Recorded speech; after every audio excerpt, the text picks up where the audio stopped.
Olá, estrategistas, sejam muito bem-vindos a mais uma aula de obstetrícia para o Revalide Exclusive. Eu sou a professora Natália Carvalho e aqui nessa aula nós vamos falar dos dois temas, de um dos dois temas que são responsáveis pelo sangramento da primeira metade. Então, na primeira parte dessa aula, a gente falou sobre abortamento e abortamento de repetição, e agora, nessa segunda parte dessa aula, nós vamos falar sobre gestação ectópica e doença trofoblástica gestacional. Então, se você não assistiu a primeira parte dessa aula, vai lá, assiste a primeira parte dessa aula, para depois você voltar aqui e assistir a segunda parte dessa aula, tá? Bom, então nós vamos falar hoje sobre gestação ectópica e doença trofoblástica gestacional. A gestação ectópica é a patologia relacionada a sangramento da primeira metade que mais cai nas provas do Revalida. Então, não tem como ir nas provas do Revalida sem saber gestação ectópica, tá? Obrigatório você que vai prestar a prova do Revalida saber na ponta da língua a gestação ectópica, porque cai até mais do que abortamento, que é a principal causa de sangramento da primeira metade. Então, o Revalida ama a gestação ectópica e vocês vão aprender hoje detalhadamente tudo o que vocês precisam saber sobre gestação ectópica, ok? Bom, então vamos começar com a definição de gestação ectópica. Então, o que é gestação ectópica? É quando a gente tem a implantação do concepto fora do corpo do útero, tá? Então, essa é a definição correta de gestação ectópica, quando a gente tem a implantação do concepto fora do corpo do útero. E qual que é o local mais frequente? É a tuba, tá? E dentro, na tuba, né? Então, a gente tem toda a tuba aqui, e o local da tuba mais frequente é a ampular, a região ampular da tuba. Então, o local mais frequente é a tuba, e na tuba, o local mais frequente é a região ampular, responsável por 70% a 80% dos casos de gestação ectópica. Mas a gente pode ter gestação ectópica abdominal, a gente pode ter gestação ectópica cervical, a gente pode ter gestação ectópica intersticial, istímica, fibrial e ovariana. Então, a gente pode ter gestação ectópica em qualquer lugar que não seja na cavidade corporal do útero, tá? E a gente pode também ter a gestação heterotópica, que é quando a gente tem uma gestação tópica associada a uma gestação ectópica. Então, é uma gestação múltipla, em que a gente tem uma gestação intrauterina e intrauterina na cavidade corporal do útero, e a gente tem uma gestação fora da cavidade corporal do útero, e aí a gente chama isso de gestação heterotópica, ok? E isso já foi cobrado nas provas do Revalida, então, olha só uma questão aqui do Revalida para vocês. Gravidez tubária representa mais de 95% das gestações ectópicas. Assinale a sua localização mais frequente na tuba. Então, como a gente viu, a localização mais frequente é a ampular, ok? Então, questão aí tranquila para quem sabe a definição e aí os principais locais de gestação ectópica. Bom, agora vamos falar um pouquinho dos fatores de risco para a gestação ectópica. Então, a gente sabe que algumas situações aumentam o risco daquela mulher desenvolver gestação ectópica.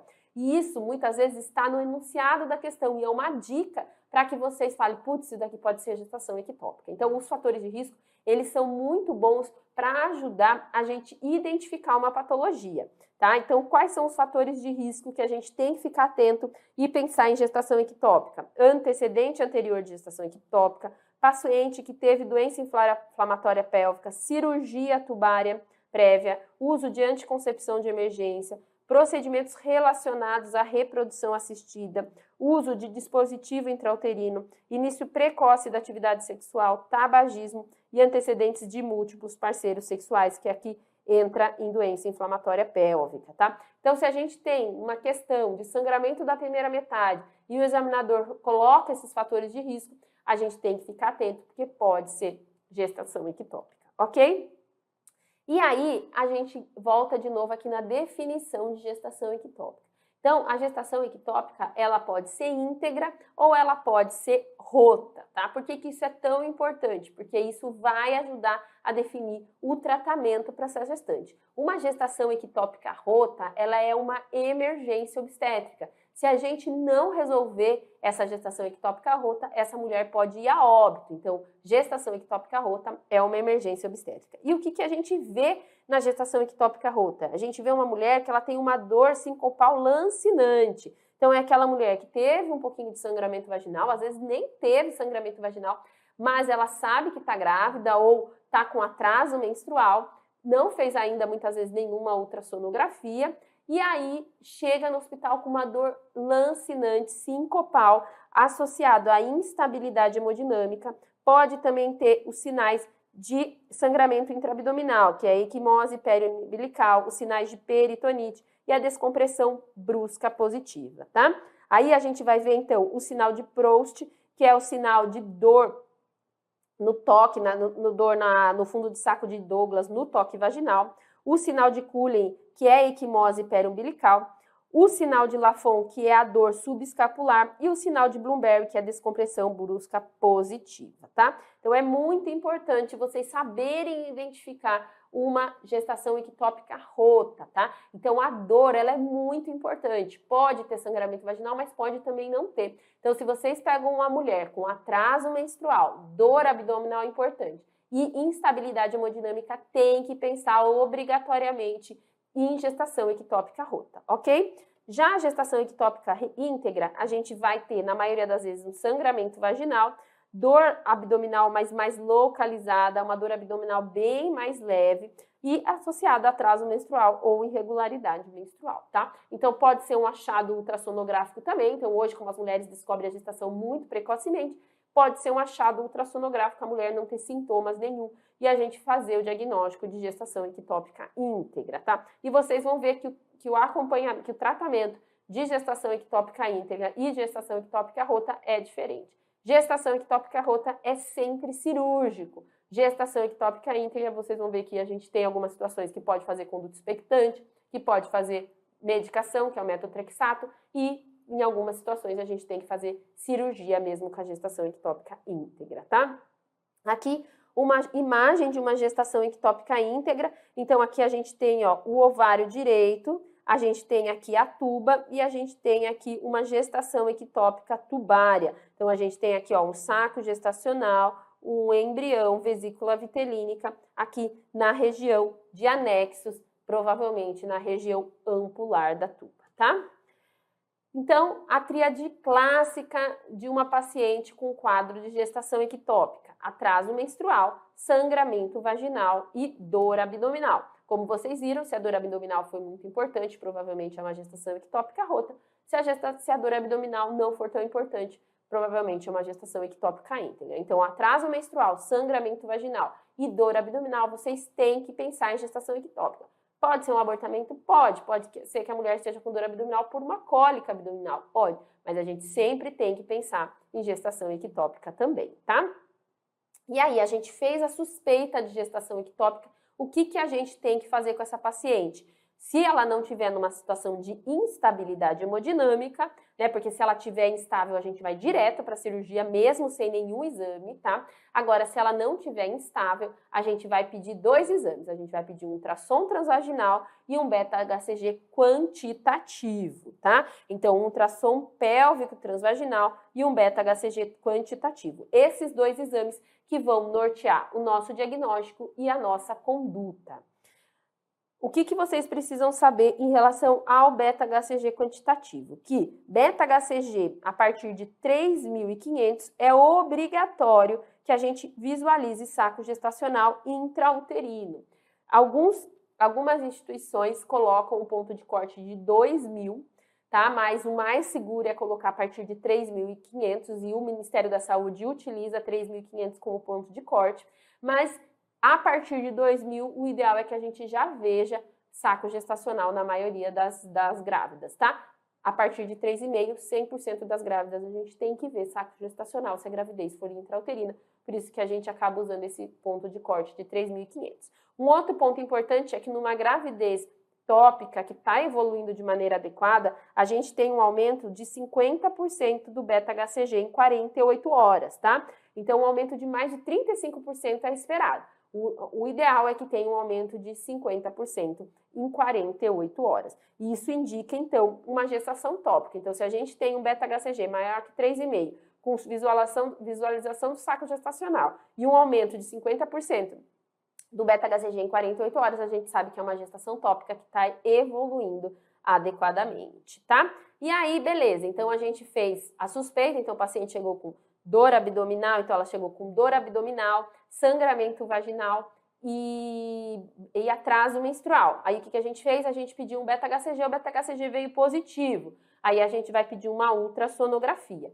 Se a gente, vou ampliar aqui para ficar mais fácil. Aí na ultrassonografia, se a gente viu um saco gestacional intrauterino, então a gente fechou o diagnóstico, que é uma gestação tópica. Agora, se a cavidade uterina estiver vazia, a gente vai ter que olhar os anexos. Se a gente vê uma massa anexial visível, pode vir embrião, pode vir anel tubário ou hematosapinge, a gente já fecha o diagnóstico de gestação ectópica.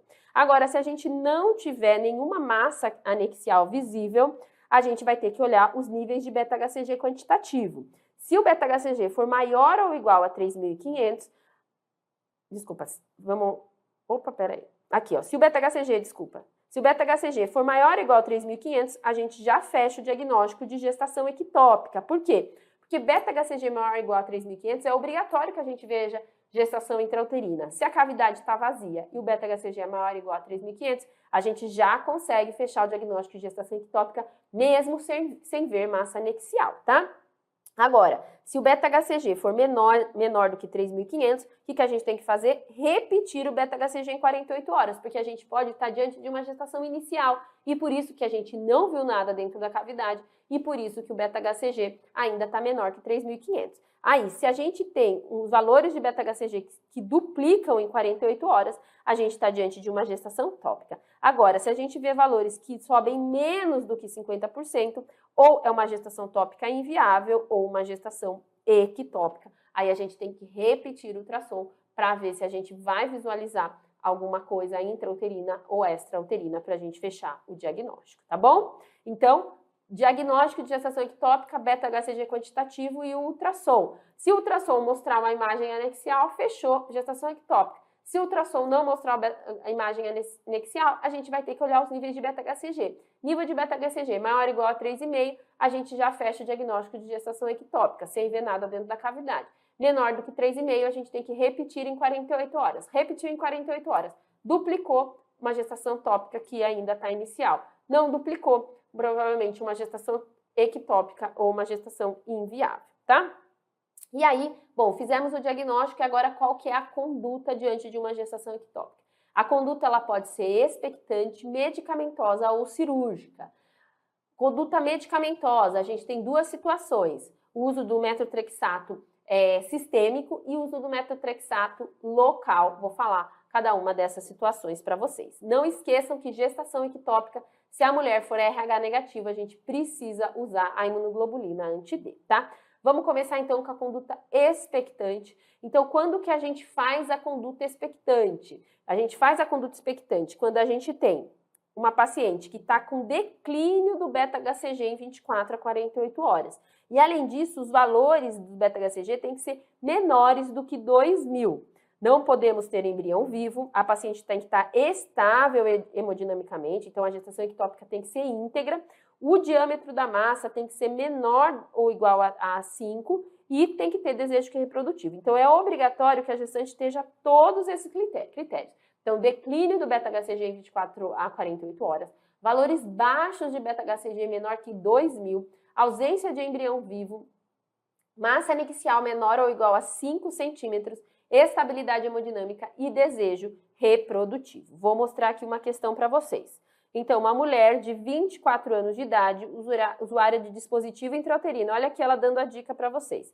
Retirou na vigência de um episódio de doença trofoblástica, de doença inflamatória pélvica. Olha, outra dica aí de fator de risco para a gestação ectópica. Apresentando atraso menstrual, episódio de sangramento vaginal em pequena quantidade. Nega dor abdominal. Então, atraso menstrual e sangramento aqui não teve dor abdominal. Beta-HCG positivo.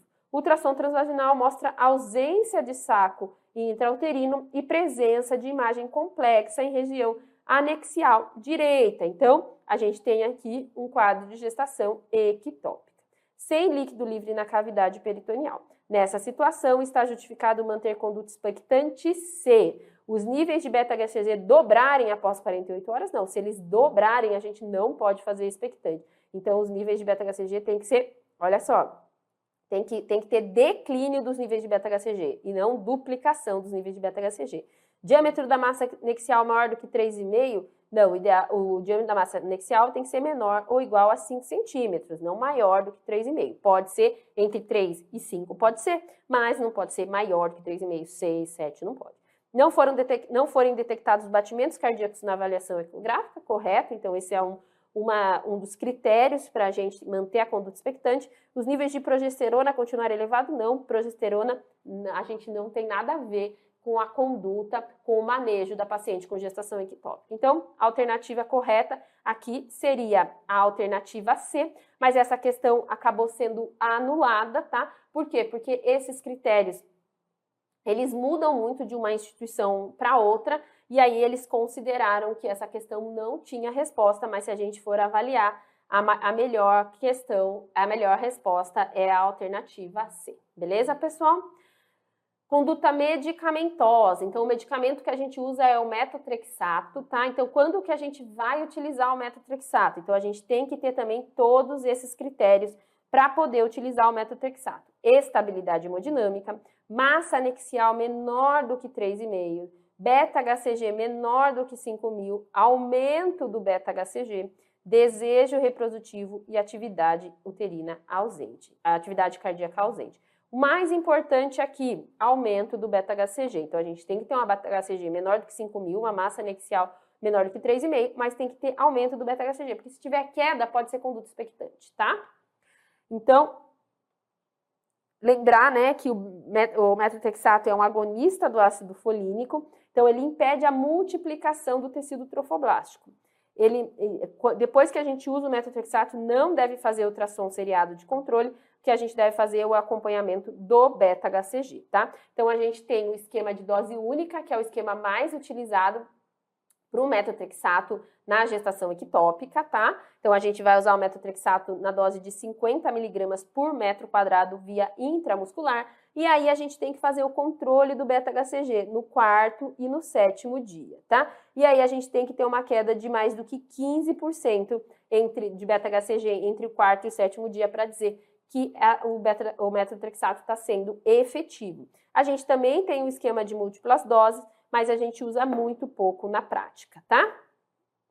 E a gente tem o tratamento local com metotrexato, que é guiado por ultrassom. Quando que a gente vai usar um tratamento local com embrião vivo ou paciente com gestação ectópica de localização atípica? Então, de cicatriz cesariana, de ovário, gestação ectópica de colo do útero. Então, quando a gente tem gestação ectópica de localização atípica, que não tubária, a gente pode fazer o tratamento com metotrexato local. E a conduta cirúrgica ela pode ser por laparoscopia ou laparotomia. Quando que a gente vai indicar conduta cirúrgica? Quando a gente vai indicar, laparotomia. Então, a laparoscopia é para as outras situações que eu vou falar para vocês. Então, quando que a gente vai indicar laparotomia? Se a gente tiver uma gestante com choque hipovolêmico ou localização não tubária, como cervical, abdominal, massa anexial maior do que 5 centímetros, múltiplas aderências, ou paciente com salpingostomia sangrante. Nesses casos, a gente tem que ir para laparotomia, não dá para laparoscopia. Tirando isso, as demais situações, a gente vai para laparoscopia, tá? A conduta cirúrgica, na cirurgia a gente pode fazer tanto uma salpingostomia como uma salpingectomia. A salpingostomia a gente faz na tentativa de preservar a tuba uterina, tá? Quando que a gente vai indicar uma ou a outra? Então, a gente vai indicar salpingectomia se a gente tiver paciente com prole constituída, lesão tubária irreparável ou rota, salpingostomia com sangramento persistente, recidiva de gestação ectópica na mesma tuba, ou quando a gente tiver beta-HCG muito elevado, tá? Então, aqui, resumi para vocês todas essas condutas, quando que a gente vai utilizar cada uma dessas condutas na gestação ectópica. Então, vamos lá. Fizemos um ultrassom, vimos que tem um saco gestacional tópico. É uma gestação tópica, pronto, não precisa fazer nada. Agora, fizemos ultrassom, vimos que é uma gestação ectópica rota, ou a paciente tem um quadro clínico de gestação ectópica rota. Vai direto para laparotomia ou laparoscopia, e aí vai depender daqueles critérios que eu falei para vocês. Paciente com gestação ectópica íntegra, então fez ultrassom, quadro clínico de gestação ectópica íntegra. A gente vai ter que ver o tamanho da massa. Se a massa for maior do que 5 centímetros, vai direto para a laparotomia. Se a massa for menor ou igual a 5 centímetros, pode ir tanto para a conduta expectante como para o metotrexato. Aí a gente vai ter que avaliar o beta-HCG em 48 horas. Se tiver uma queda do beta-HCG, a conduta vai ser expectante. Se a gente tiver aumento do beta-HCG, a gente vai ter que olhar o tamanho da massa novamente. Se a massa for maior do que 3,5, com o aumento do beta-HCG, vai para a cirurgia. Se a massa for menor ou igual a 3,5, a gente vai ter que olhar os níveis de beta-HCG. Se o beta-HCG for maior do que 5.000, vai para a laparotomia. Se o beta-HCG for menor ou igual a 5.000, sem batimentos, vai para metotrexato intramuscular. E se o embrião for vivo, vai para metotrexato local, tá bom? Então, situações em que a gente vai direto para a cirurgia. Gravidez ectópica rota, massa tubária maior que 3,5, aumento do beta-HCG com massa tubária maior que 5, aumento do beta-HCG com massa tubária maior que 3,5 ou beta-HCG maior do que 5.000. Essas situações vai direto para a cirurgia, tá? Vamos ver então como que isso cai? Vamos lá. Mulher, 38 anos de idade, compareceu a pronto atendimento com dor em baixo ventre de forte intensidade. A paciente refere que vinha sentindo leve incômodo em baixo ventre. Então, ela está com dor em forte intensidade agora, mas ela estava com uma leve dor em baixo ventre algumas horas, e sente dor forte, intensidade mais localizada em baixo ventre. Não tem fatores de melhora ou piora, refere náusea e um episódio de vômito, nega febre. Como antecedentes, já teve doença inflamatória pélvica, olha aqui o fator de risco de novo. Está casada há 10 anos, não utiliza método contraceptivo, não usa preservativo em todas as relações. Tem 2 filhos que nasceram de parto vaginal, nega patologias. Data da última menstruação, aproximadamente há 7 semanas, então está com atraso menstrual. Dor abdominal importante associada a atraso menstrual. Ao exame apresenta regular estado geral, descorada, com pressão arterial 10/5 e pulso de 110. Então, é uma paciente que não está estável, uma paciente instável hemodinamicamente. Exame pulmonar sem anormalidades, abdômen distendido, doloroso, descompressão brusca presente. Então, a gente está diante de uma suspeita de gestação ectópica rota.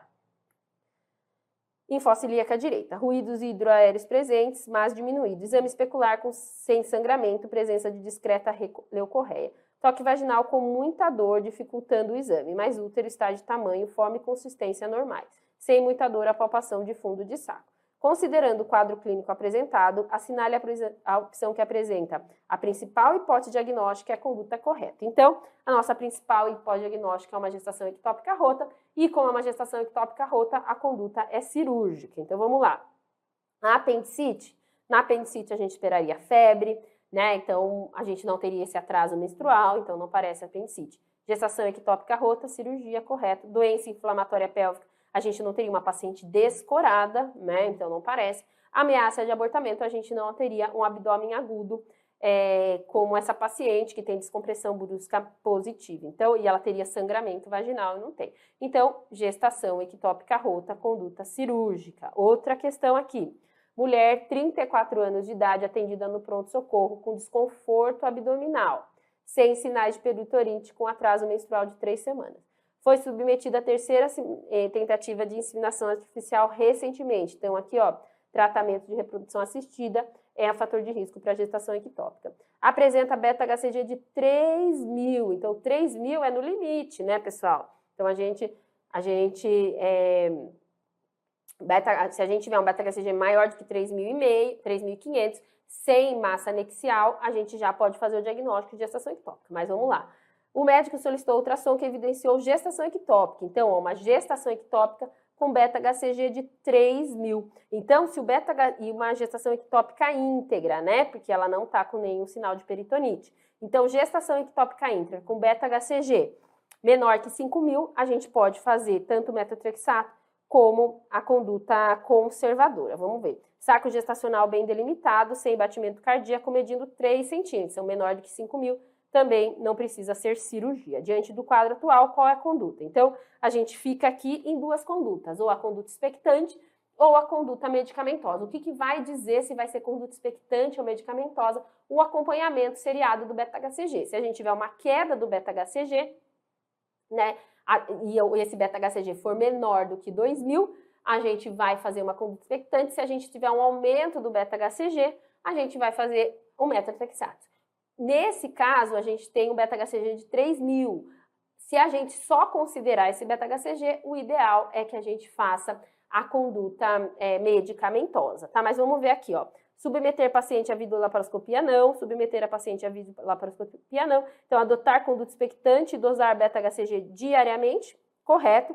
Iniciar tratamento com metotrexato, correto também. Então, se a gente for levar ao pé da letra, o ideal é que a gente faça um acompanhamento seriado. Ela ainda não tem todos os critérios para metotrexato, porque o metotrexato tem que ter aumento do beta-HCG. A gente não sabe se teve um aumento. Então, como a gente não tem todos os critérios nem para gestação, nem para conduta expectante, nem para conduta medicamentosa, o ideal é que a gente repita esse beta-HCG em 48 horas. Então, essa questão foi anulada também, porque considerou aqui essas duas alternativas aí como corretas, tá?